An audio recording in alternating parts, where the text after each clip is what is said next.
Avant que cette vidéo ne commence, n'oublie pas de souscrire au Patreon de la chaîne, car outre le fait de m'enrichir avec celui-ci, il me permet de pouvoir te proposer des vidéos non censurées, exclusives et avec des droits d'auteur. On peut commencer la vidéo. C'était bien.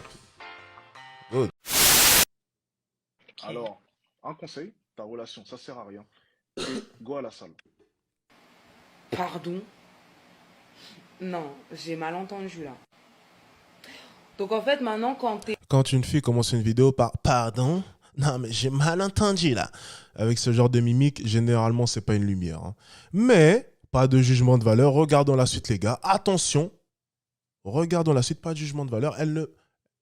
Non, je sens vraiment dans cette vidéo-là qu'elle va à aucun moment me critiquer. Vraiment, je le sens à travers son regard. Vous voyez, je sens vraiment de la gentillesse de la part et vraiment cette volonté d'apporter des arguments sur la table et vraiment d'élever le débat de manière intellectuelle. Ok ? Donc vraiment, je sens vraiment une certaine intelligence dans cette femme-là et je sens vraiment qu'elle va venir apporter des arguments pour me faire réfléchir justement sur ma démarche sans prononcer des phrases creuses, avides de sens. Ok ? On est parti. Là, c'est un compliment que je viens de lui faire. Hein. t'es en surpoids, t'es basse dans le marché. Donc maintenant, quand tu es grosse, en fait, t'es moche, quoi. Genre, c'est radical. Alors déjà, sachez qu'on n'est pas à Sarcelles ici. On va commencer par là. Deuxième. Bien, ok. Bon, elle a eu raison de faire un cut parce que ça... Ouais. Alors, c'est quand même incroyable que je sois obligé de me justifier sur le fait que... Ok, on va faire une synthèse. On va faire une synthèse, ok? On est parti. Restons calmes. Tâchons d'être honnêtes. Alors, c'est quand même incroyable qu'on en soit venu au point de nier le fait qu'une femme grosse a moins de valeur qu'une femme, je sais pas, avec une meilleure taille, avec une meilleure silhouette. Je trouve ça quand même phénoménal qu'on en soit venu au point qu'on nie cela. Donc en fait, ça repose sur quelque chose de très simple. C'est que plus tu es grosse, moins tu plais à la plupart des hommes. Donc tu plais à moins d'hommes. Donc ta valeur descend. L'offre et la demande. Il y a moins d'offres, il y a moins de demandes, excuse-moi, pour ton offre. C'est tout simple. Voilà, si vous faisiez un peu de recherche sur le principe de marché, vous allez comprendre pourquoi est-ce que j'emploie ce mot. Tu as de la valeur sur le marché, tu grossis, tu en perds. Parce que les scientifiques, encore une fois, on va se reposer encore une fois sur la science parce que, vous voyez, quand je ne me repose pas sur la science, on me demande souvent, mais pourquoi est-ce qu'il se permet de dire ça? Pourquoi est-ce que... Prends Google, mon ami, prends un clavier et regarde dans le monde, selon les statistiques, encore une fois, quel type de silhouette les hommes aiment. Et je trouve ça quand même phénoménal qu'on en vienne à me contredire sur ça. Donc, si on me contredit, je vais maintenant te demander d'aller contredire les scientifiques et les chercheurs. Là, par contre, ça va être un peu plus dur. Donc, les chercheurs nous disent qu'une femme en surpoids va plaire à moins d'hommes. Si on comprend le principe d'offre et de demande, sa valeur descend. Parce que si tu plaisais auparavant à 1 million d'hommes et que maintenant tu te retrouves à plaire à seulement 100 000 hommes, tu plais moins. Donc tu as moins de valeur. C'est tout. C'est simple comme bonjour. Alors, je trouve ça quand même, mais vous voyez, j'ai même pas envie de tirer sur les femmes pour dire que peut-être que leur cerveau est moins développé. Vous voyez, ça aurait été l'argument facile de dire que peut-être que les femmes ont moins fait de recherche, ont moins cette volonté de vouloir pénétrer vers l'inconnu et donc n'essaient pas peut-être de pousser les recherches un peu plus loin. Peut-être que nous, les hommes, étant donné que nous sommes équipés d'un sexe qui va pénétrer, peut-être que du coup, mentalement, on a cette envie d'aller pénétrer vers l'inconnu et du coup d'aller rechercher les informations. Ça serait l'argument facile. Moi, je pense juste que vous êtes de mauvaise foi. Voilà, ça s'arrête là. Vous êtes juste de mauvaise foi. Parce qu'il suffit de quelques clics sur Internet pour savoir cela. Quelques clics. Même un idiot pourrait le faire. Vous êtes juste de mauvaise foi. Vous êtes au courant de ce que je dis, vous êtes consciente de ce que je dis, mais le reconnaître, c'est toute autre chose. On continue. Deuxièmement, il y a des femmes, d'accord, qui sont mannequins, qui font des tailles 46, 48, 50, voire plus, et qui détrônent de très très loin des meufs qui sont en 36, 38. Donc en fait, il faut arrêter. Oui, c'est possible, oui, c'est possible. Mais encore une fois, qui a dit le contraire? Par contre, un mannequin qui fait taille 40 ou je ne sais quoi, ou je ne sais pas quelle taille est-ce qu'elle a nommé, elle détonnera jamais une fille avec une taille fine, avec un visage équivalent. C'est tout ce que je dis. Donc encore une fois, totalement dans... Bon, écoutez, encore une fois, elle dit des choses que je n'ai jamais dit. Hein, donc, Au bout d'un moment, de dénigrer la femme ronde. Faut arrêter. C'est quoi ça? Donc la nana, elle vient vers toi. Elle t'explique la problématique. Elle cherche à avoir des conseils et de l'honnêteté. Ok, y a pas de souci. Mais tu ne peux pas dire à une femme que sous prétexte qu'elle est en surpoids... Ok, elle vient de le reconnaître. Elle cherche de l'honnêteté. On va revenir en arrière sur ce qu'elle dit. Elle a fait... Vous voyez... dire à une femme... Ok les gars, c'est intéressant. Pendant l'espace de 3 secondes, elle est devenue intelligente. Ça a duré 3 secondes. Elle a eu un brin d'intelligence. Écoutez ce qu'elle va dire. Vraiment, ça a duré 3 secondes, tu vois. Pendant 3 secondes, elle a été intelligente. Écoutez un peu. Que sous prétexte qu'elle est en surpoids, elle est basse dans le marché. Ça veut dire quoi ça? Est-ce que vous réalisez... Ah non, est-ce que vous excusez-moi, êtes c'était un peu avant. C'était un peu avant. problématique. Elle cherche à avoir des conseils et de l'honnêteté. Bien. C'est ces femmes qui viennent à moi. Elles cherchent des conseils et de l'honnêteté. Où est le problème? Pendant l'espace de 3 secondes, elle a été intelligente. 3 secondes, ça a duré 3 secondes. Comme quoi, tu vois, être intelligent sur 3 minutes, c'est pas facile. Donc quand je suis intelligent sur des lives de 3 heures, quand même, il faut m'applaudir, les gars, parce qu'apparemment, rester cohérent de nos jours, c'est compliqué. Elle vient de le dire par elle-même. Ces femmes viennent de leur propre gré dans mes lives et veulent des conseils et de l'honnêteté. Donc à partir de là, où est le problème? Ces femmes choisissent, je ne suis pas parti les chercher, je ne les ai pas forcées, choisissent de venir dans mes lives pour écouter mon honnêteté. Mais la vraie question qu'il faut se poser, ok? Et ça, je vais le refaire encore, je vous l'ai déjà expliqué, c'est pourquoi des femmes viendraient dans mes lives pour se faire parler comme cela. Parce que justement, peut-être qu'elles en ont marre des femmes comme toi. Des femmes comme toi qui... On va regarder, hein, regarde. Je suis prêt à parier, hein, tu vois, c'est trop facile, hein, regarde. En fait, c'est phénoménal. Regardez, il y a 2 solutions. Il y a 2 solutions. C'est soit elles sont grosses, et du coup, ça leur parle, du coup, elles vont venir défendre leur cause pour essayer de se conforter, soit c'est des hypocrites. Alors là, là, quand même, on a affaire à une grosse hypocrite. Là. Oh, ben là, c'est encore pire. C'est pire que ce que je pensais. Ah, ok. Ah, ok. Bien. Elle a donc perdu du poids. Voilà, là, on touche le summum de l'hypocrisie. Là. Ça veut dire, on va te poser la question, du coup, pourquoi est-ce que tu as perdu du poids? Pourquoi? Pourquoi tu as fait ça? Mais pourquoi tu as perdu du poids? Pourquoi tu as fait ça? Ça serait bien qu'elle réponde à cette question. Moi, ça m'intéresse. Moi, je vais te dire pourquoi. Parce que dans ton corps actuel, tu as beaucoup plus confiance en toi, déjà, dans un premier temps. Tu t'assumes beaucoup plus, déjà, dans un deuxième temps. Elle est là, la réalité. Pourquoi perdre du poids? Si on suit ton raisonnement, pourquoi? Pourquoi tu as perdu autant de kilos? Pourquoi? Tu te sens mieux? Non. Tu as beaucoup plus confiance en toi? Non. Ah, et tu plais beaucoup plus par la même occasion. Ça, tu ne peux pas le nier. Donc ta valeur sur le marché de la séduction, elle est où? Elle est plus basse qu'auparavant ou elle est plus haute? On y vient. On y vient, on y vient. L'hypocrisie en personne. On y vient petit à petit. Allez, on continue. Ok, y a pas de souci. Mais tu ne peux pas dire à une femme que sous prétexte qu'elle est en surpoids, elle est basse dans le marché. Ça veut dire quoi ça? Est-ce que vous réalisez, mais est-ce que vous êtes quand même conscient que de nos jours et dans notre société, il y a des femmes qui n'ont aucun problème avec leur surpoids? Il y a des femmes qui n'ont pas de soucis avec leur grosseur. Pourquoi? Parce qu'elles ont confiance en elles. Le secret, il est là. Ce n'est pas une question de taille, c'est une question de... Donc tu as perdu du poids parce que tu n'avais pas confiance en toi. Et si c'est le cas de cette femme, en quoi est-ce que ça te dérange? Pourquoi cette femme ne pourrait pas reproduire ce que tu as fait? En l'occurrence, déjà, branche un peu tes neurones. Si cette femme est venue dans mon live, c'est que déjà son niveau de confiance est au plus bas. Sinon, tu ne serais pas dans mon live. Si tu es une femme qui a confiance en toi, si tu es une femme où tout va bien dans ta vie, tu n'es pas dans mon live. Déjà, dans un premier temps. Tu n'es pas dans mes lives que je fais pour les femmes. Tu n'y es pas. Tu es avec ton mari, tu es avec tes enfants, ou bien tu es dans ta vie en train de faire je ne sais quoi, mais tu n'es pas dans mes lives. Déjà, dans un premier temps.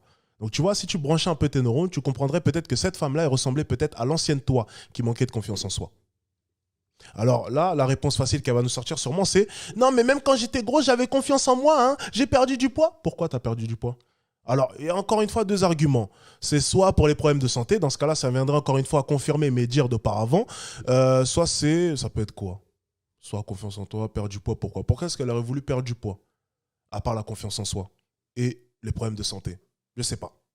Quoi qu'il arrive, ça vient confirmer tous mes dires. Voilà. Fin de l'histoire. De confiance en soi. Voilà, c'est tout. Et il y a des femmes aujourd'hui qui sont rondes et qui n'ont pas de soucis pour s'habiller, qui n'ont pas de soucis pour trouver un homme et qui se font respecter dans la société. Voilà, et ça c'est un fait. Qu'on a envie de l'admettre ou pas, c'est un fait, c'est comme ça. Donc un mec qui va voir que tu as confiance en toi et tu auras beau faire 120, 130, 160 kilos dans la mesure où tu as confiance en toi, ce mec-là ne se permettra pas de te sous-estimer. Voilà, c'est tout, c'est de la logique en fait. Et je sais de quoi je parle, moi-même je suis une ancienne obèse. Moi, il y a 5 ans de ça, je faisais 122 kilos. Aujourd'hui, je suis devenue comme ça parce que j'avais des soucis de santé et parce que oui, on m'a Vous voyez, je suis trop fort. Je suis trop fort. Donc attends, on l'a dénigré aussi? dénigré. Toute ma vie, on m'a dit que j'étais un monstre. Toute ma vie, on m'a dit que j'étais moche. Toute ma vie, on m'a dit que j'y arriverais jamais, en fait. Merci. Elle vient de confirmer les 2 seules solutions que j'ai énumérées tout à l'heure. Confiance en soi, donc le fait d'être critiqué qui a affecté sa confiance en soi, soit les problèmes de santé. C'est les 2 choses que je prône à chaque fois et c'est vraiment les warnings que je place à chaque fois que je parle du surpoids. C'est ça que ça va engendrer. Manque de confiance en soi et problèmes de santé. Elle vient de confirmer tout ce que je dis.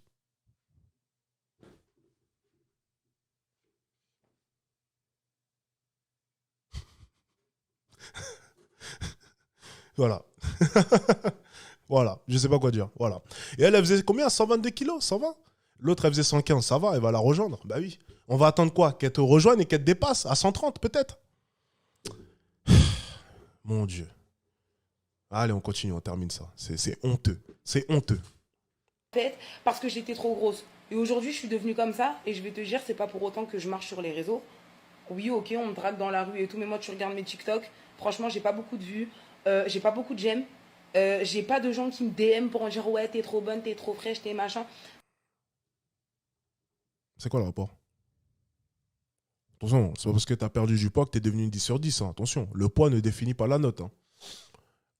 Je pense que t'as pas compris tout ce que j'explique depuis le début. Le poids ne définit pas la note, sinon ça serait beaucoup trop facile. Hein. Il faudrait juste que j'aille à la salle pour prétendre être l'équivalent de Chris Brown. Ça serait un peu trop simple. Hein. Oh, ma copine, ça fonctionne pas comme ça. Là, tu viens de dire une connerie. T'aurais mieux fait de la fermer, là, pour le coup. Ça n'a rien à voir. C'est pas grave. T'es pas moche, hein, mais doucement. Ça veut rien dire. Ça veut absolument rien dire. Et aujourd'hui, il y a des meufs qui se donnent des 9 sur 10 ou des 10 sur 10 et elles sont éclatées au sol, en fait. Donc, faut arrêter. Donc, ma chérie, moi, je vais te donner un conseil. Et je vais te donner un très, très bon conseil. C'est quoi le rapport, encore une fois, avec les filles qui se surestiment? Ah, donc le conseil, ça serait peut-être de se surestimer? Si on suit sa logique? Attends, on va écouter la fin, tiens. Parce que j'ai pas trop compris, là, sa réflexion. C'est pas très clair, tout ce qu'elle raconte. Conseil, et ça, c'est une vérité.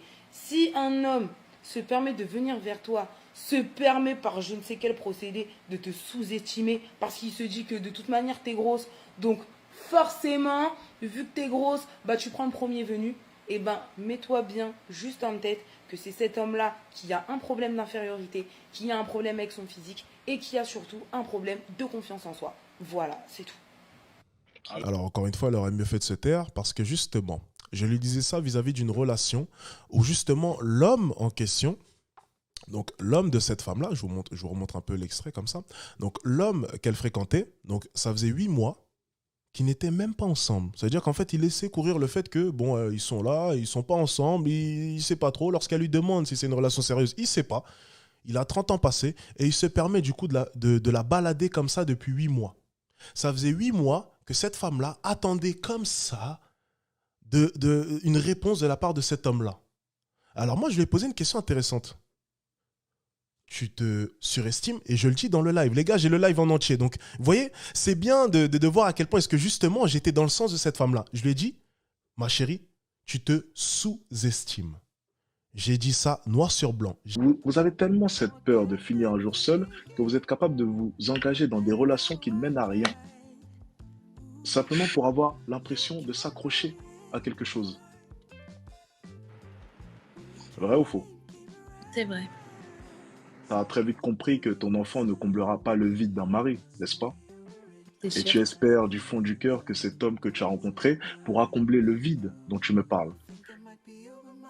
Ouais.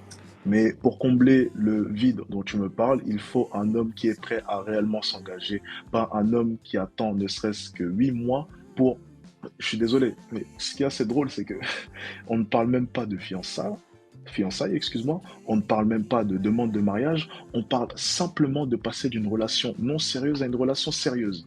Et cela prend déjà 8 mois. Où on est là? Où on est? Alors, je sais que ta valeur sur le marché peut être bas maintenant, peut-être que tu te sous-estimes, c'est possible, car il est vrai que ta valeur sur le marché descend de plus en plus. Si on rajoute en plus de ça le fait que tu as un enfant, c'est vrai, totalement d'accord, mais est-ce que c'est une raison pour descendre quand même aussi bas? Non. Ok. Je vais dire très clairement, tu es en train de te sous-évaluer. Bien sûr, elle a confirmé mes propos parce que justement, elle n'a pas confiance en elle. Et je lui ai dit, mais comment est-ce que tu vas avoir confiance en toi lorsque tu abordes le marché de la séduction avec 115 kilos? Comment? Quoi qu'il arrive, tu vas de la mauvaise manière. Et ensuite, on a fait un calcul simple. Elle voulait avoir 2 enfants. On a fait un calcul simple pour voir peut-être son futur poids après 2 enfants. Et c'est encore plus catastrophique. Donc, la simple chose que j'essaie de lui faire comprendre, c'est dans un premier temps, perdre du poids, ça sera bénéfique pour toi et ta santé, pour ta confiance en toi, et surtout, dans ta vie au quotidien. Ça, c'est ce que j'ai dit en live. Et c'est moi-même de mon côté qui ai dit à cette femme-là de ne pas se sous-estimer malgré le fait qu'elle soit grosse. Ça veut dire que je lui ai dit, oui, ta valeur est basse, mais vous voyez, l'extrait n'a pas été mis. L'extrait n'a pas été mis, encore une fois. Donc, vous voyez, c'est facile de juger. Je lui ai dit, malgré son surpoids, elle ne doit pas se sous-estimer. Mais il faut reconnaître le fait que ta valeur a baissé sur le marché et que tu dois changer cela. Tu dois changer ton surpoids. Ce n'est pas bon pour toi et ce n'est pas bon pour tes futures relations. Quand bien même, vous savez quoi, balayons même les relations. C'est pas bien tout court. Un IMC à 40, c'est dangereux. Obésité morbide, c'est dangereux pour sa santé. Rien que ça, cet argument-là, ça devrait amplement suffire. Avant même de parler d'une quelconque relation. Ça, je l'ai dit noir sur blanc en live. Tu te sous-estimes. Ne te sous-estime pas. C'est sorti de ma bouche. Je l'ai conseillé cela de ne pas se sous-estimer. Et ces femmes-là maintenant prétendent qu'apparemment, je la sous-estime ou qu'apparemment, je veux descendre sa valeur. Bon. Écoutez, encore une fois, c'est bel et bien, comme dirait fusil à pompe, de la malhonnêteté intellectuelle. Encore une fois, on déforme mes propos et on ne comprend même pas le sens de ce que je veux dire. Et personne ne fait une quelconque... Le focus, excusez-moi. Personne ne fait une quelconque recherche sérieuse sur le sujet et essaie vraiment de comprendre jusqu'où va mon raisonnement. Mais c'est pas grave, dans tous les cas. Mais c'est assez drôle de voir que c'est une ancienne obèse qui se prononce sur cela et qui fait semblant de ne pas comprendre l'urgence que j'essaie de prononcer chez cette femme-là. Voilà, l'hypocrisie comme quoi me surprendra toujours.